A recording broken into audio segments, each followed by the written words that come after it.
මොකද බං මේ අයියේ මම මේ කල්පනා කරේ දිව්‍ය ලෝකේ මොන වගේද දන්නේ නැහැ. වැඩ කරන්න ඕනේ නැතුවේ. කන්න බොන්නක් දෙන්නේ.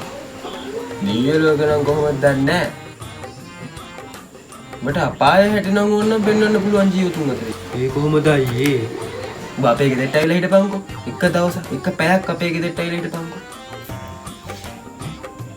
අපේ අක්කා එක්ක හිටහන්කෝ. I think මොන්න අපායවත්. අපේ ගෙදර හිටපන් එක දවසක්. මෙරිලම දිව්‍ය ලෝක බලන්න යනවා අයියේ. ඕ මං හිටියනේ ඇවිල්ලා දවසක් උඹලා ගෙදර.